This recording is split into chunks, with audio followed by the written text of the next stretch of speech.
meeting in the foyer. Hello, thank you for meeting us again in the foyer. And when I say we, I of course mean myself, Jawa, and the critic, collaborator, and colleague, the wing commander to my Wallace, Linda Marric. How are you doing today? I'm good. How are you?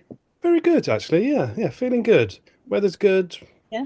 You know, I'm exhausted, but Are you, otherwise are you good. feeling the anticipation for all the summer blockbusters we're sure to be having very soon? I am, because I'm going to mention a couple of them in the news later on in the show. So yeah, Mhm. definitely am. As you say, we did a little preview of Mission Impossible coming up at the end of the week. So that's already coming, and yeah, no, it looks like a good summer ahead. And I believe you've seen some excellent films, which maybe you're not allowed to talk about, but Yeah, not yet. I mean, but I have actually seen some pretty good stuff. I mean, there's all the Cannes stuff, obviously, mm, which I will save up for when they come out in yes. UK. I think that's the best way of doing it because there's nothing more frustrating than reviewing a film that people will have to wait months before they can see. So yeah. Yes. Yeah, it's remarkable sometimes the lead up to these films because I'll do, little mentions of films that have dropped trailers and things like that, and then the release date's not for in some cases 2 years. Yeah, too much. Yeah. Absolutely. So, what do we have for you this week? Well, we're going to give you a selection of choices which you can choose to purchase your ticket for at the box office as we stand in the foyer of your cinema. And Linda is going to provide three of those choices. Is it three this week, Linda? Well, let's see. I will attempt to do three. I've got Lilo and Stitch, which Ooh, is the live action adaptation or remake of the classic 2002 animation. And then this is another one of Disney's sort of attempt at remaking the whole catalog into a live action. Some people hate the idea of it, others absolutely love it.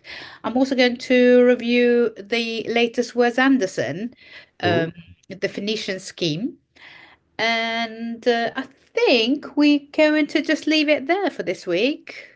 Well, that's two good choices for us, or two good options, I should say, for us. And of course, I will bring you a classic offering, a film celebrating its 70th anniversary this month. So, but we'll get to that later. So, why don't you give us our first possible choice for the week, Linda? I'm gonna go for Lilo and Stitch. We have apprehended a dangerous experiment. He escaped. On May 23rd. You sure that's a dog? Yeah. Rough. Agent Cobra Bubbles. I need to find out what kind of threat we're dealing with. You can't take him. Disney's Lilo and Stitch. Rated PG. In theaters May 23rd. I'm going to preface this by saying I have never seen Lilo and Stitch, so never saw Really? never saw the animation. Just completely passed me by. It's a film that's already like what 17 years old, something like that, or longer actually. No, more than that, 20 something years old, isn't it? And I think the hype, I knew the hype around it, but I never really was tempted to see it. And I know that it's a beloved movie to many. So to sort of have the audacity of remaking that into another of Disney's live action, that could have sort of really backfired. And I see from the embargo's just lifted as we're recording this, and I see from other people's reviews that some people have liked it and some people just won't take this because they're such huge fans of Hmm. the original. I mean, I know like it's a big sort of dark mark in my film critic past of not having seen it, but I've never been really had any interest in seeing it.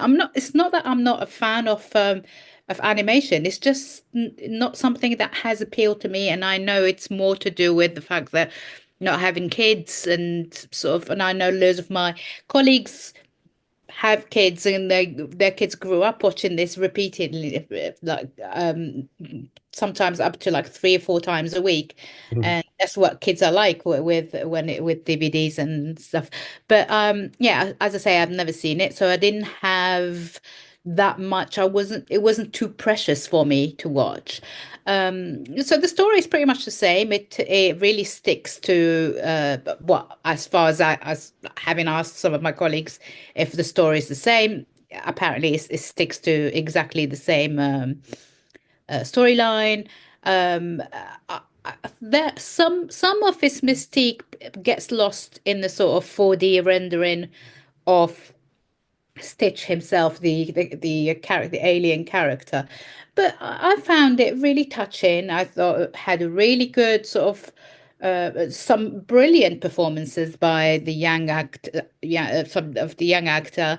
I thought it was beautifully directed, and the script was really well on point, funny, also quite touching. But there isn't much that I didn't like about it. So this is where I'm gonna differ from other critics, and I think some people have really hated it, others have really liked it. So but I really liked it. Like I had no, as I say, like I had no qualms about it. I didn't really, as a, just to repeat myself, I didn't feel precious Mhm. about seeing it being made into live action. While other films in the past, I have felt a bit like, oh, please don't touch this, like The Lion King and The Jungle Book. I wasn't, again, it's not like one of my favorite films, but I think some of the Disney adults get a little bit too cranky when things they love are touched. And I am as far removed from a Disney adult as one can expect. And I either think a film works or it doesn't work. I think this one works, especially works if you've never seen the animation. And I'm wondering whether the younger generation of like kids watch who are likely to watch this new remake. I don't even know if they've even heard of Lilo and Stitch, and I wonder whether they are even gonna care Mhm. it's a remake. And I always say it's not about you, it's not about the adults, it's not about whether an adult is gonna sign off on this. It's whether it could keep a bunch of 4-year-old, 5-year-olds, 6-year-olds in their seats and amused and laughing and crying with it. If they say it's okay, then for me, then it's okay.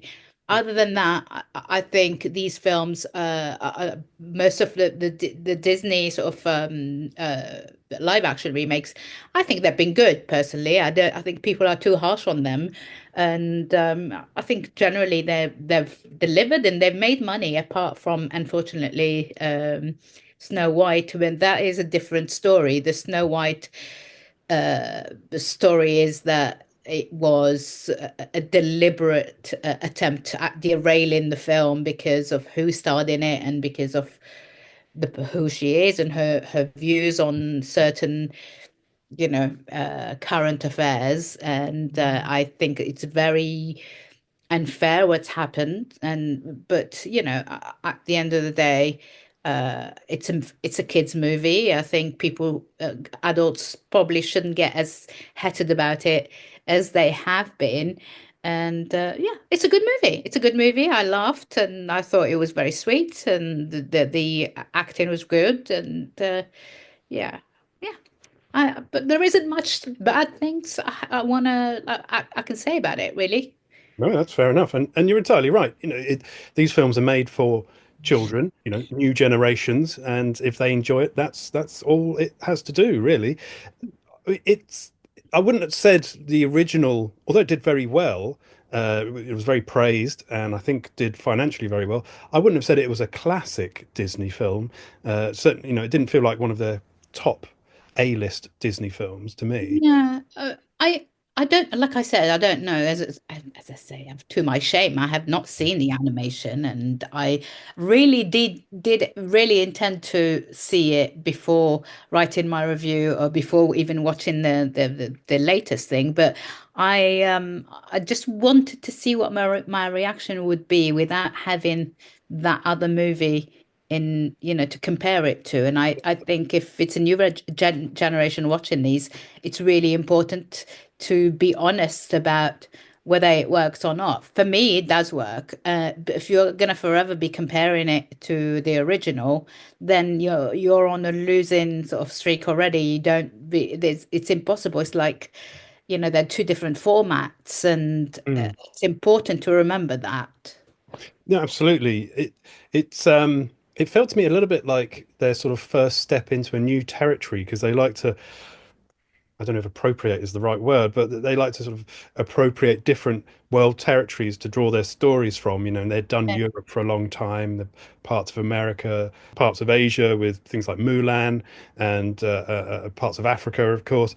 And this felt like one of their sort of their first foray into something like a sort of the sort of South Pacific type. Yeah, and then you got, obviously Hawaii with Lilo and Stitch, and then you've got Moana, which is again Mm, the South Pacific. I think it's their representation is really important, and I genuinely think it works. And if people want to be miserable about it, then mm, that's their prerogative. And I feel like it's a kids' movie. Kids are going to love it. I don't think it matters what adults think of it, or certainly what any adult critic in their 40s or whatever thinks of it, because it's not for them. It's not for you. It's for the kids. If the kids like it, that's the most important thing. absolutely.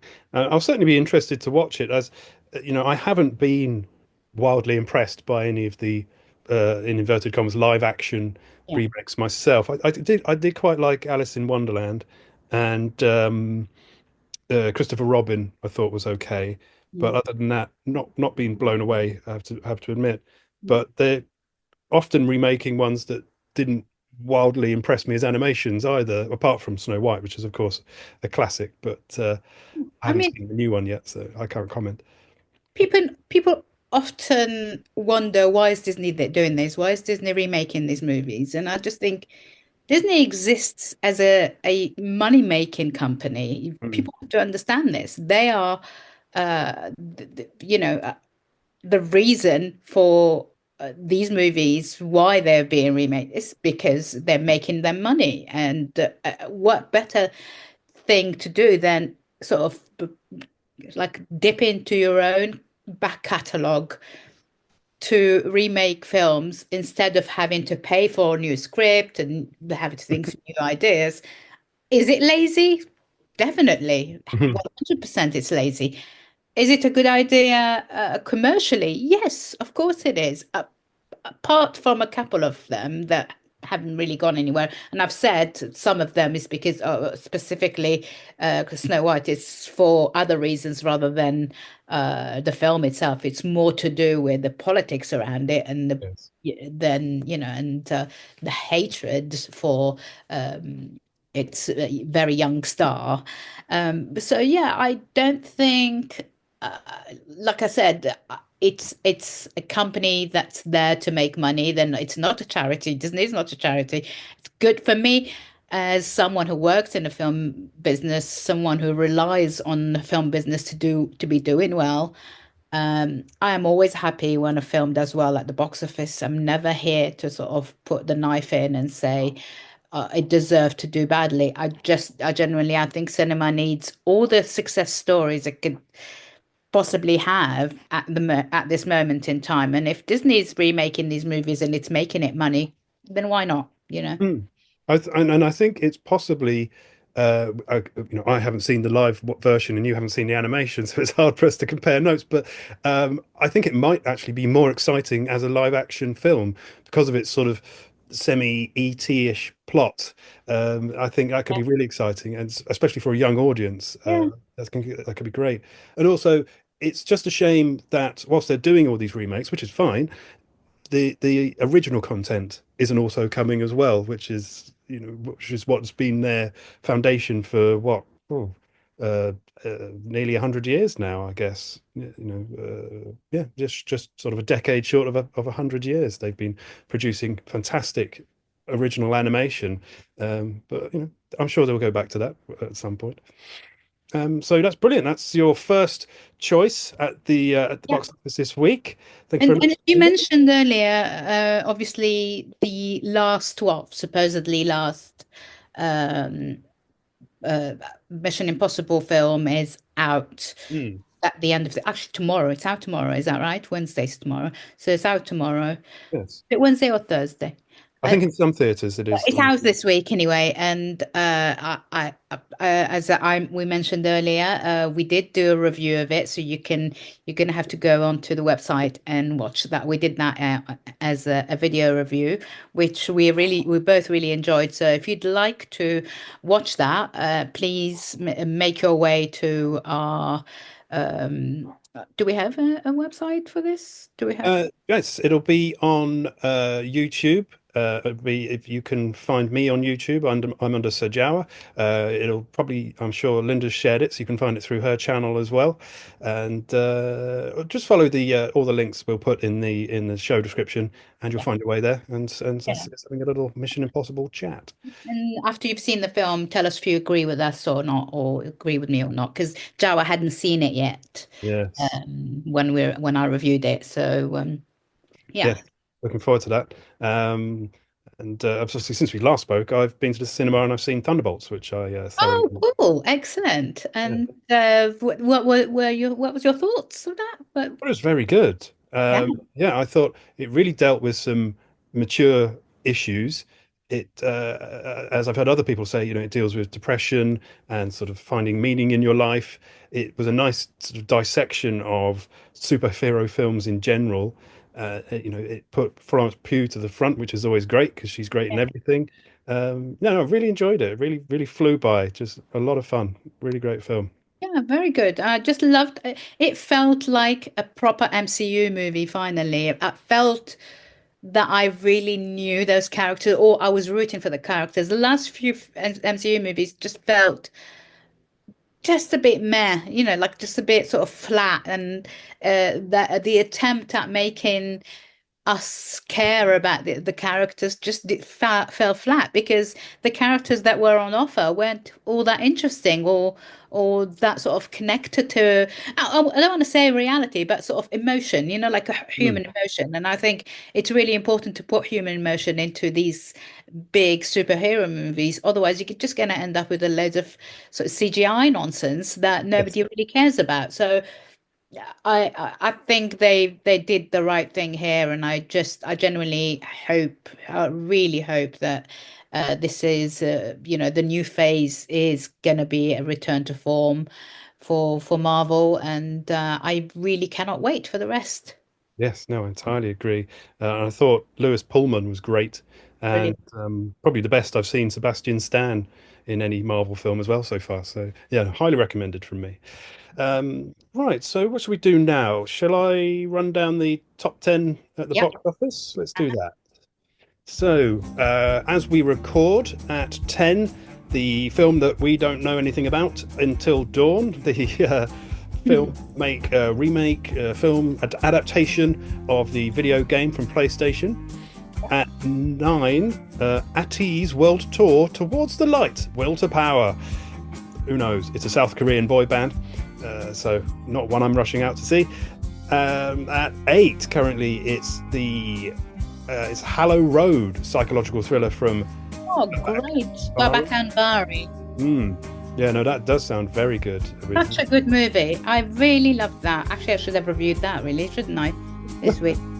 That came out last week, but that's such a good movie. It's very. I mean, I've been a fan of his movie. I didn't really like his second movie, but he's so far. I think this is his fourth, and it's 3 out of 4 really of the films that he's made, and I genuinely think that he's one of the greatest sort of horror filmmakers in the UK at the moment. Fantastic. I imagine it's better than another film I saw recently. damn it, I've forgotten the name. So that was a terrible little side anecdote there. What's it? It's the one about the unicorn. Oh, Death of a Unicorn? Death of a Unicorn, that's it. Yeah, so yes, definitely better than Hated that film. Death of a Unicorn. Yeah. Absolute mess. It kept suggesting it would turn into a comedy, but never really did. I loved the headline. I can't remember who wrote the headline, but the headline was Death of a Unicorn, has A24 gone too far now?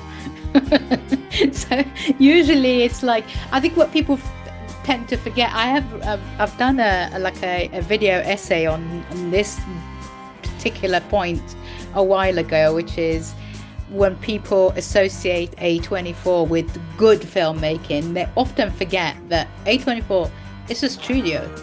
A studio's job is to make movies. Sometimes they're good movies, other times they just don't work. And just because something has the A24 sort of stamp on it, it doesn't mean it's going to be always a really good thing. And they've been really good and put in lots of money and very unusual screenplays and unusual projects, and that's really, really good. But at the same time, there's been lots of laziness lately, and it's a free-for-all for A24, and I really hate it when people who pretend to know about film go, oh, I love A24 movies. Which A24 movie? Which genre? Because they don't just deal in the same genre. They've done comedies, they've done like serious drama, they've done horror. So what do you mean I love A24? It's one of my bugbears. I hate it. And so that's proof.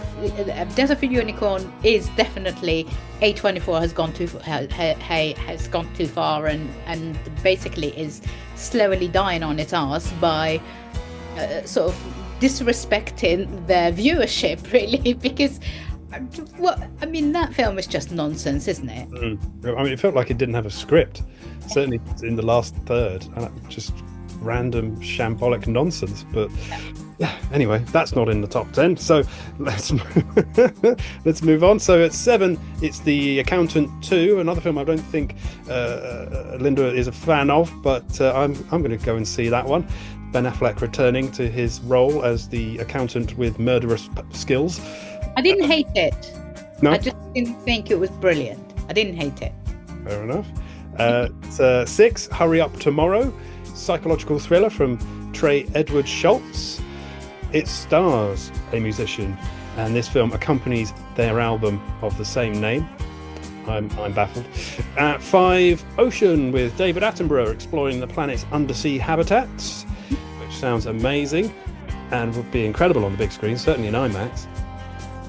At 4, a Minecraft movie is still in the top 10, still causing chaos in cinemas.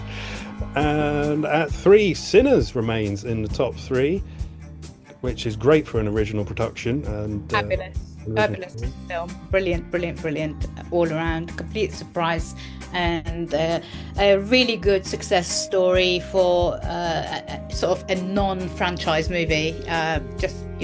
So happy for everyone involved, and just goes to show that if you've got the right script, the right people to star in your movie, and a fabulous director, then you're on to a winner. I just think it's fabulous. Really, really good all around. Brilliant. And speaking of franchises, the top 2 places are taken up by some of those. Because at 2, it's the previously mentioned Thunderbolts. And at number 1, reviewed by Linda just last week, Final Destination Bloodlines. Brilliant. So, which one of you is next? You found some way to stop death and survive. 2 ways.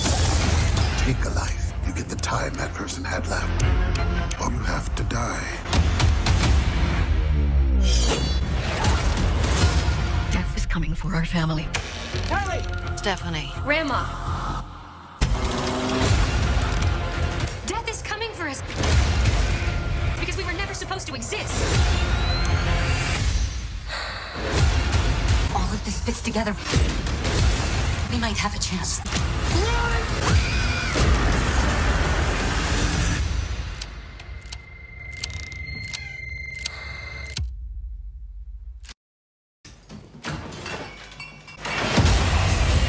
destination, Bloodlines. Maybe Death's not actually coming for our family.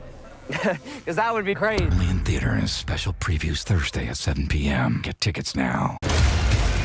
Because we were never supposed to exist. All of this fits together.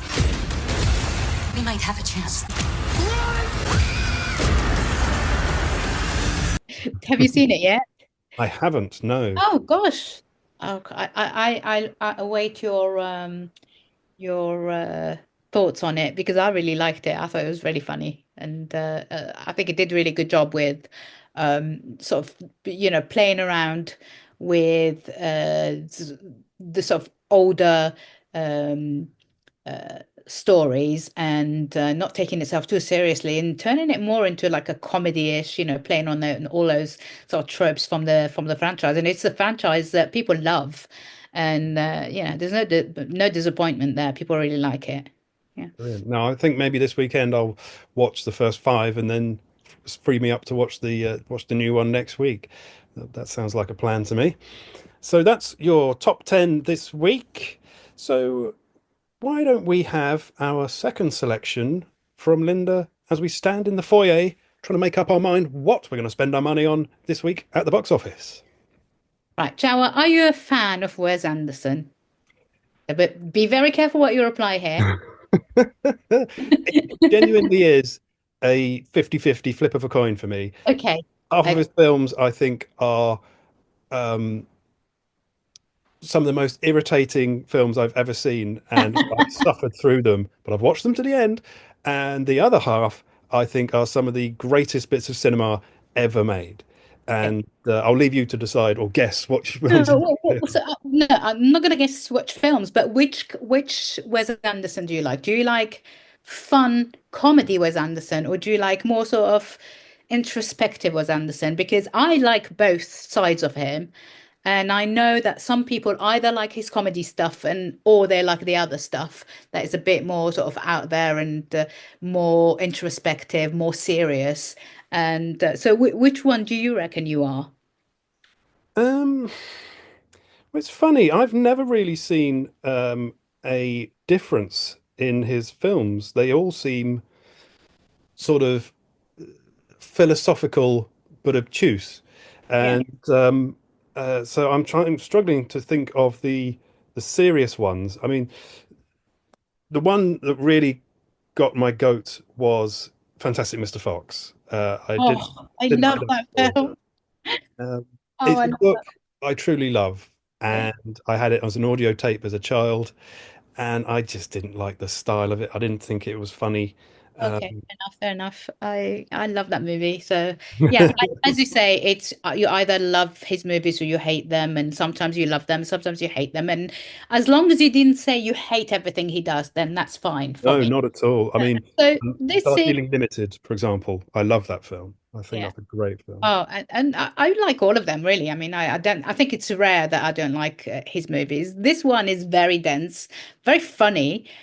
Great Scott! Wes Anderson's The Phoenician Scheme is an action-packed 4-star adventure. Could you imagine falling in love with a man like me, by the way, hypothetically? You're drunk on 3 beers. Thrilling and hilarious. You're fired. What'd you say? You're fired. I'm fired?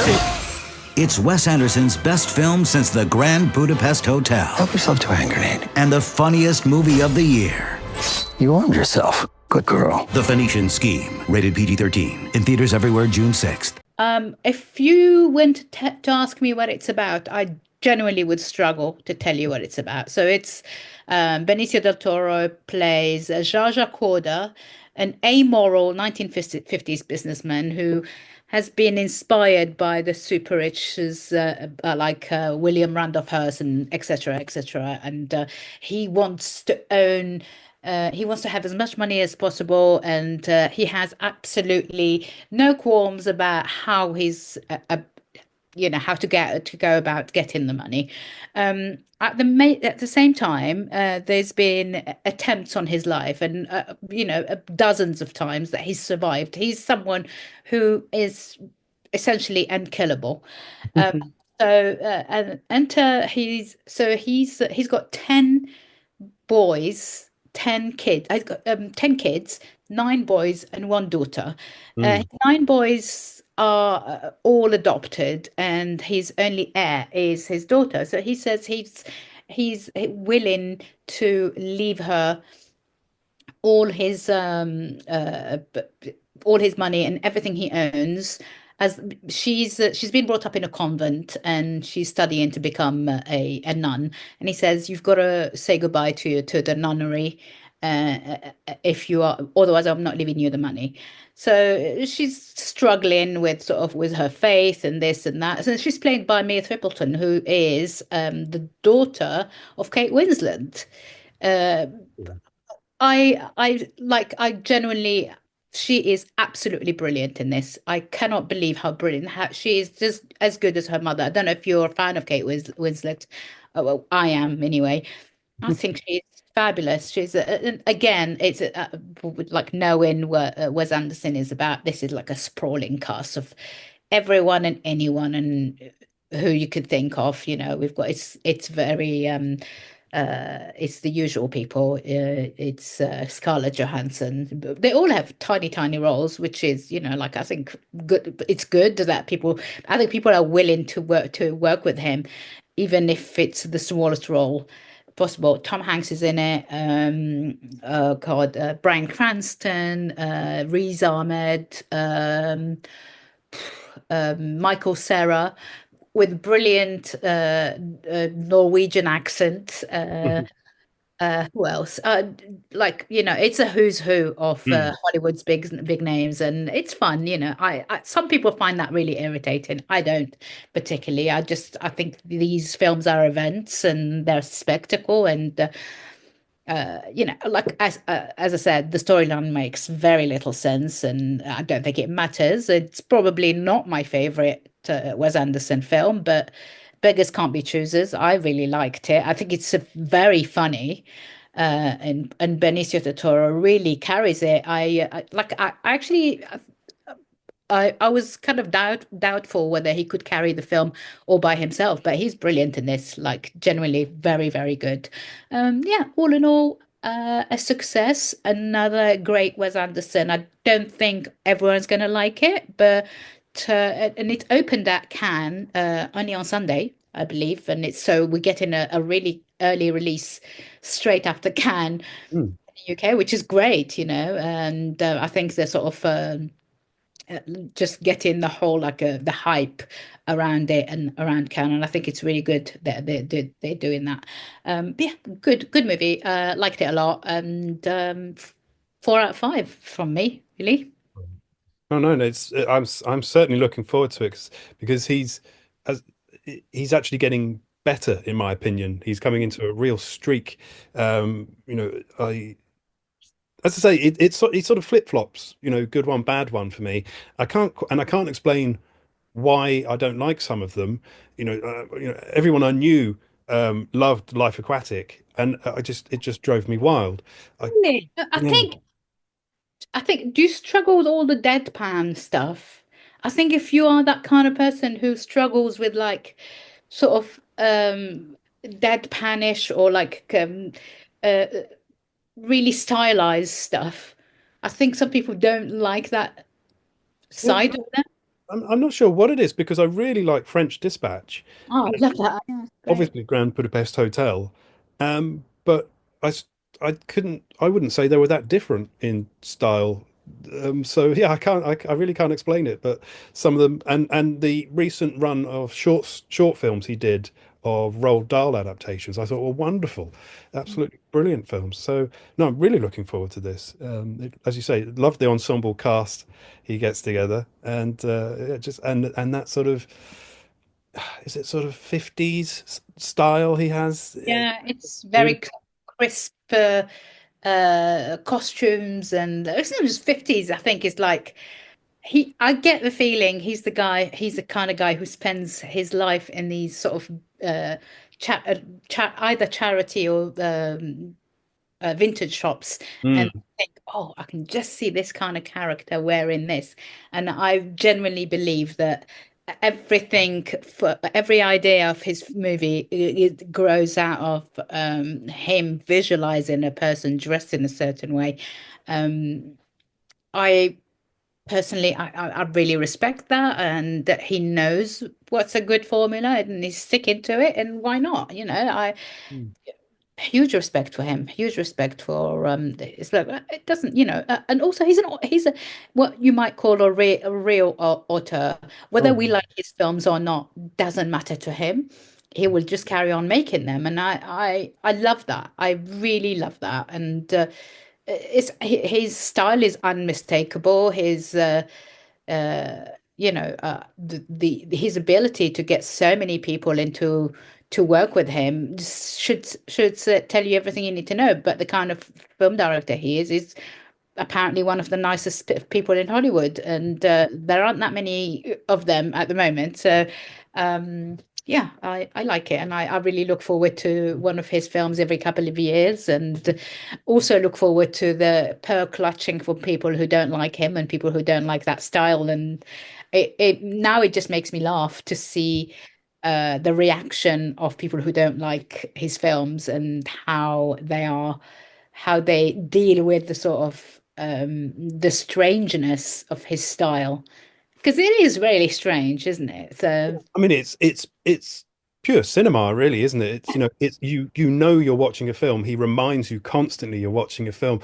Like, I love the very blatant, intentionally blatant fake transports in his films, which reminds me a little bit of. There's a lot of it here. Yeah, there's a lot of it in this movie, especially. So he's basically survived several private plane crashes, and all his planes look exactly the same every time he changes to a new one. So it's really good. I just it reminds me a little bit of two areas of film, and it's sort of, you get the maps from Indiana Jones, and you get the sort of fake transport. What do they call it? Rear projection that you saw with Quentin Tarantino, because he often did that. He would have a very blatant fake rear projection to sort of say it's a movie, and I really like that. I really like that a lot. Fantastic. Well, that's your second choice. So what are you going to choose this week as you pass your money across the counter? But we have a third option for you. Possibly not in cinemas currently, although I'm sure it will be, but certainly available through any outlet you wish to search for it. Is my classic movie for the week, which, there we are, is the 1955 film celebrating its 70th anniversary this year, The Dam Busters. It is the night of May the 16th, 1943. In all the skies of Europe at war, one squadron only is flying. Enemy coast ahead. Their task, to breach the great dams of the Ruhr Valley. Tonight, they are 617 Squadron. Tomorrow, the world will know them as...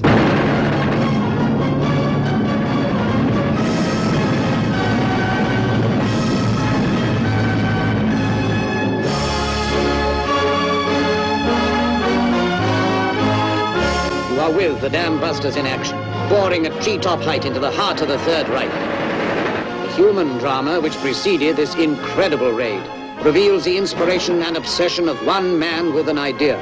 But surely they must realize if we can burst those dams and flood the Ruhr Valley, they can save the thousands of bombs that they're dropping on the factories there. I can only pass on to you the decisions of the ministry, Mr. Wallace. Of course, it might help if you could get the support of somebody with personal influence. Whom do you suggest? Why not go and see Sir Edward Hughes? I've seen him twice. Also George Burnett? I've seen him 3 times. When I got back to Weybridge, they sent for me and told me that the people in Whitehall had decided that I was making a nuisance of myself, wasting everybody's time, including my own, and that the whole thing was dropped. What did you do? Well, the only thing I could do, I resigned. Barnes Wallis is the man who refused to admit defeat, who saw his faith rewarded in triumph. Gibson is leader of this death-defying mission. I found Nigger outside. Can I sell him a drink? Yeah, providing you don't give him more than a pint. And don't drink it too quickly or you'll get hiccups. His exploits this night were to earn him the highest award for valor, the Victoria Cross. Well, the training's over. For obvious reasons, you've had to work without knowing your target or even your weapon. But tonight, you're going to have a chance to hit the enemy harder and more destructively than any small force has ever done before.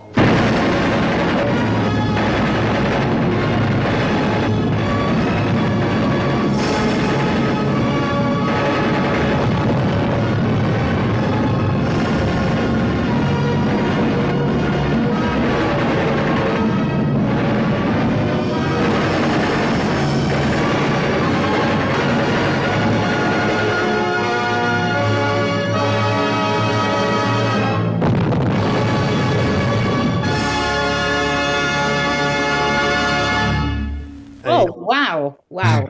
See, that's a complete surprise. I wasn't expecting that from you. Good. 70 years. Yes. Yeah, 10 years after the end of the Second World War, they made what is one of the all-time classic British war films. So it was directed by Michael Anderson and stars Richard Todd and Michael Redgrave as Wing Commander Guy Gibson and Barnes Wallis, chief designer of Vickers Armstrong, or chief designer at Vickers Armstrong, I should say. It's the movie telling of Operation Chastise, a Second World War mission put together by the RAF to try and destroy German dams in an attempt to stymie their factories and military capacity during the Second World War. As I say, it's an absolute classic. It has one of the all-time great movie theme tunes, one that sticks in your head for days and weeks afterwards, up there with the one of the other war movie classic theme tunes, The Great Escape or Bridge Over the River Kwai. I'm not going to claim it's in the same league as those two classic films, but it certainly is a wonderful film, filmed in black and white so that they could cut in some of the original testing footage. And a film that's quite personal to me because I actually work at Brooklands Museum, which is the home, which was Barnes Wallis's home throughout all of this period. And he lived in the area. His office remains at the museum, kept as it was when he was there. And he was the designer of the bouncing bomb that was used in this Operation Chastise that became known as the Dam Busters raid. It's a 2-hour film, but to pardon the pun, it flies by. It has a number of little cameos from people who go on to be famous after this. You have Patrick McGoohan has a small role in it. Oh. Nigel Stock, who would go on to play Watson in many a Sherlock Holmes adaptation. Who else is in there? Robert Shaw, Quint from Jaws, is in there in a small role, and another personal favourite of mine, Bill Kerr, co-star with Tony Hancock in Hancock's Half Hour, plays the obviously he plays the Australian pilot because he's typecast in that role. So yes, originally Howard Hawks was going to make this film, and they hired Roald Dahl to write the original screenplay.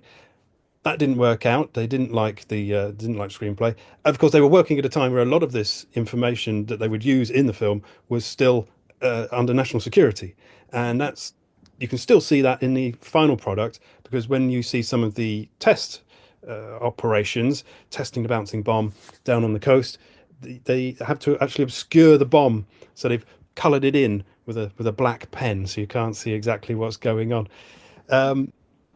As I say, it's a wonderful film, nominated for 3 or 4 Oscars for special effects, for its screenplay, and for best film.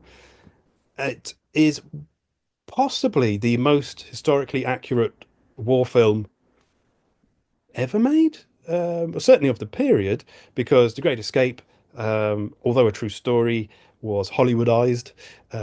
Bridge on the River Kwai is sort of based on a true story, but it's not an English platoon in the real story. It's a French one. And so, yeah, as I say, very, very accurate. Very little has changed. Small little bits for dramatic purposes, but otherwise very good. Wonderful special effects. They heighten the drama with one moment where a plane crashes into a mountainside, which didn't actually happen. But no, it's one I highly recommend if you haven't seen it. Often on TV, and you can find it absolutely anywhere. It has a legacy in cinema because it actually inspires George Lucas in the making of Star Wars. The final sequence inspired his canyon run on the Death Star, and in fact, when he made Star Wars, originally before they'd done the special effects, he cut in parts of the Dam Busters to use for the test showings, which is quite cool. It has been rumoured to be on the remake list for probably about 20 years now. Peter Jackson has been had it on his list. It's a passion project for him, but he keeps getting drawn away to make Hobbit films or other things. Stephen Fry has written a screenplay for it, so hopefully that'll come to fruition. But as of yet, nothing I can yet. see Nolan doing it, to be honest. Yes, no, that's a very good I shout. think it's Nolan doing that with a screenplay from Stephen Fry. Although I do find Stephen Fry, as much as I love him, a bit long-winded. So I don't know what that screenplay would look like. But I think Nolan is perfectly capable of writing his own screenplays, and I generally, and I think he's very sort of minded to do something like that. Why not? Absolutely. Whether he would want to do another war film, whether he feels having done Dunkirk, he's been there and done that now, I don't know. But I think that's a wonderful shout. And I agree, Stephen Fry's screenplay is probably a 3-hour movie because it's Operation Chastise was just one of the missions that the 617 Squadron performed during the war, and it was cut down to just this one moment, which has probably caused it to be a sort of over mythologized moment in British history because it didn't really have the effect they were hoping for on the war effort. But it is a moment of genius design from Barnes Wallis and heroism from the men themselves. The lead two are interesting because at the time both were praised for their acting. I find Richard Todd quite wooden. He's in a Hitchcock film, Stage Fright, which he's also quite stiff in. I mean, it works because he's playing a wing commander, but yeah, a bit stiff. Whereas Redgrave, I think, is amazing. I think he's marvelous, and he kind of reminds me of the wizard Merlin in Sword in the Stone at times. His sort of scatty genius that everybody stares at with slight bafflement as he has another amazing idea which makes no sense until he actually puts it in front of them in reality and it turns out to work. I mean, a bouncing bomb is just insane. And, he had previously designed the Wellington bomber, which with its geodetic framework allowed the plane to be much lighter and stronger, even though it had big holes in it to allow flak to pass through. He was a big brain, that one. Oh, yeah, just to say, it's also been quite inspirational. It was used in parts of Pink Floyd's The Wall. As Roger Waters said, he grew up on films like that, and it was an important part of his childhood, and that's what that film's all about. And of course, it's inspired two Carling Black Label adverts. So, its influence carries on, and I'm sure it'll be out it'll keep getting re-released for anniversaries as we continue on. So, say if you haven't seen The Dam Busters, I don't know how you've managed it, but find a copy and enjoy. It's a perfect Sunday movie, I would say. Right, so that's your third possible choice for your movie watching this week. So why don't we now do a little bit of news? So this week, Charlize Theron and Uma Thurman are set to clash apparently in The Old Guard 2. Not that I was aware of The Old Guard 1, so... Well, I did. I reviewed it. I couldn't tell you what it's about. It I think it's about sort of people who are immortals. And it's an action movie about immortal people. So yeah, I think I quite liked it. Is that a Netflix movie? It is a Netflix movie. Yeah. Sounds a bit like Highlander. Yeah. Erlander. Rumor is Thunderbolts director Jake Schreier could be set to direct the long-awaited MCU X-Men movie, which is exciting. They've got to make that. And the joke casting of Channing Tatum looks to have become a serious bit of casting, as he will continue on in the Gambit role from the looks of it. Surprisingly. Yes. I'm not entirely sure about the pronunciation of this name, because on the page it looks like Lisa Colon Zayas of The Bear has been added to the cast of Spider-Man Brand New Day. I don't know how to say her name now. The colon's got a little umlaut above it, or whatever you call it. But anyway, bad news. Godzilla X Kong is coming back again with another sequel, Supernova. But don't worry, you've got 2 years to brace yourself, because that's not out until March 2027. A trailer has been released for one of my most anticipated movies, Nobody 2, starring Bob Odenkirk. I've come to terms with the fact that you don't have an average job. You guys having fun at the convention? But we haven't seen you in months. What happened to your eye? Somebody found me at the game. What game? The one you missed. And summer break's just a few days away. We should do something. Strictly family time. Come on, kids. It can be an adventure.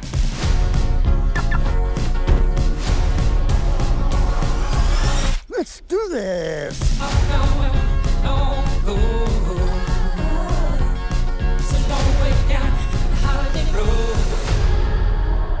I am just so happy that we're all together. Hey, city boy. Hey. Get out of here. Let's go right now. I understand protecting your sister, but there are other ways to handle things. I left my phone. Hutch, no. Well, I like your way better.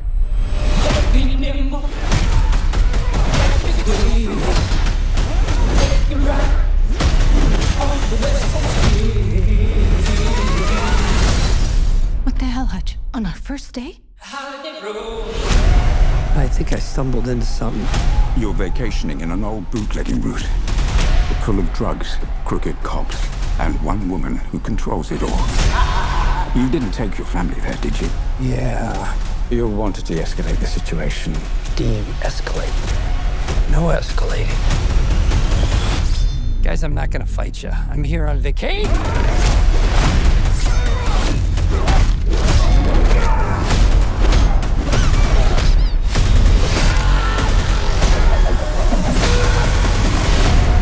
Find this nobody. Scorched earth. I just want a break. There's no way you were just some family man. We all have different sides. But most of all, you're a dad. Go fix this shit.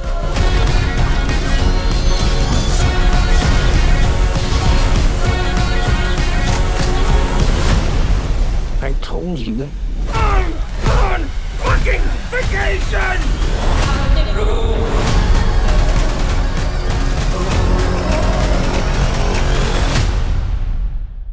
And that's out this year on the 15th of August. And MCU and the DCU are going head to head this summer, or should I say fist to face, with Fantastic Four arriving on the 25th of July, and that's a fortnight after James Gunn's Superman, which is exciting. I'm personally more excited about the Superman film than I think everyone is, but mostly because it is James Gunn and it's his first film for DC, and everyone is really dying to see what it's like. So, has he brought the magic of the MCU onto DC, or it remains to be seen? I just think the DC, as much I love DC comics, but I think the way they've been sort of rendered in the last 10-15 years, just been a bunch of really miserable characters, and I'm hoping that Gunn has brought back the fun into DC, because all those characters usually are fun. They're very sort of comic booky. They're very sort of not funny, and sort of I don't know. I just feel like the last 10-15 years we've had nothing but misery from DC, and I'm looking forward to a bit of fun. Absolutely, and the second trailer was great. Really heightened my excitement for it. Although I feel bad doing this. I do believe it's his second DC film, because, of course, he brought us the Suicide Squad. Oh yeah, okay, all right. But no, what I'm trying to say is that after he's spent all that time doing the Marvel stuff, he's bringing the shine of his Marvel success, and after he's the only person who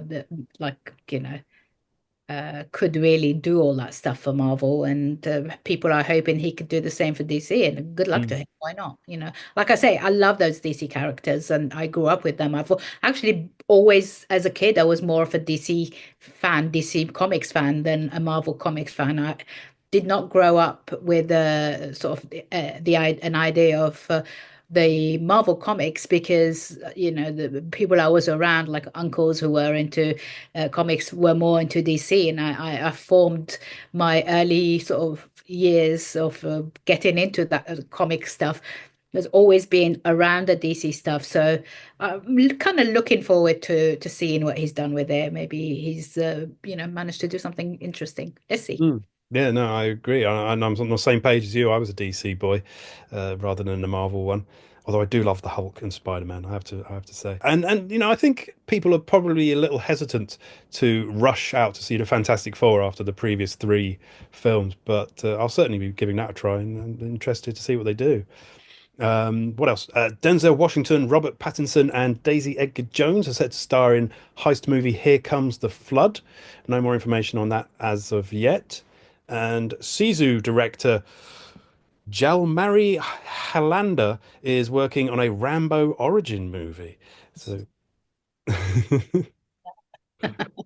I'm assuming it won't be Stallone in a wig, but we'll have to wait and see. And two casting announcements finally for the next Hunger Games prequel movie. Yes, they are still making those. Hunger Games: Sunrise of the Reaping, as Maya Hawke and Ralph Fiennes have joined the cast, with the latter playing President Snow, a role previously portrayed by Donald Sutherland. So yeah, that's quite. I'm really looking forward to those. I'm a big fan of that franchise, huge fan. I love the books, and I remember reading the books before there was even any talk about them being turned into movies, and I love those stories. Really, I'm a huge fan, and yeah, I think those. Who's Maya playing? That's not announced yet. Oh, they're not. Okay. I see. I think I've seen the first two. I saw the first one in the cinema, and no, not for me. Oh, I love those movies. Well, they are YA, they're young adult stories. So I still feel like I really like those kind of films. I've never really.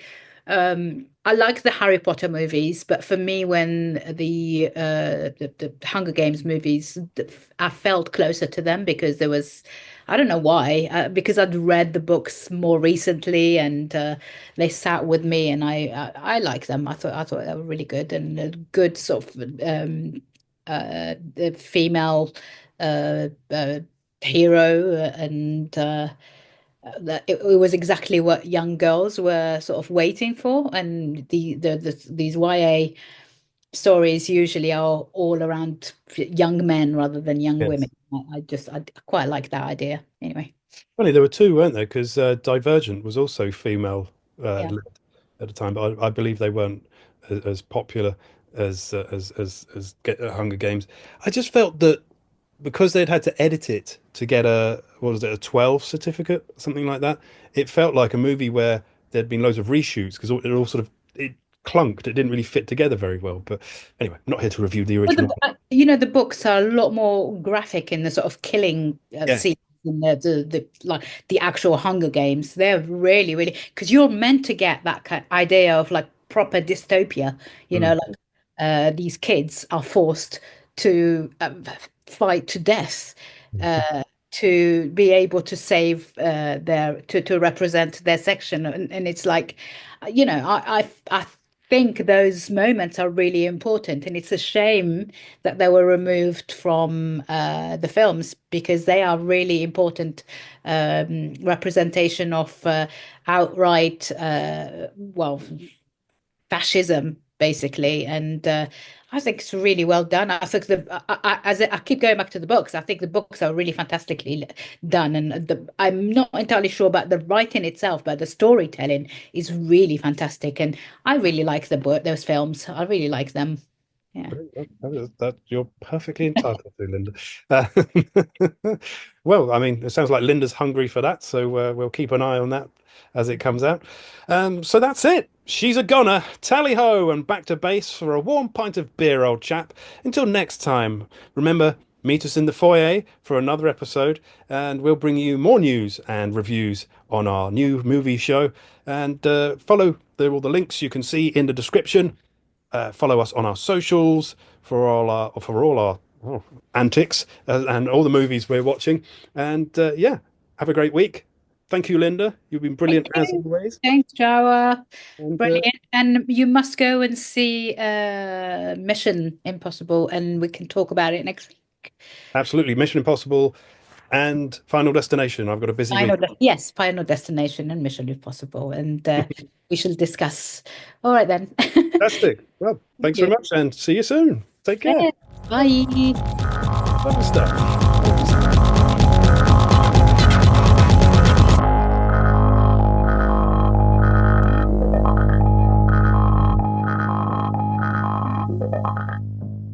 Meet me in the foyer.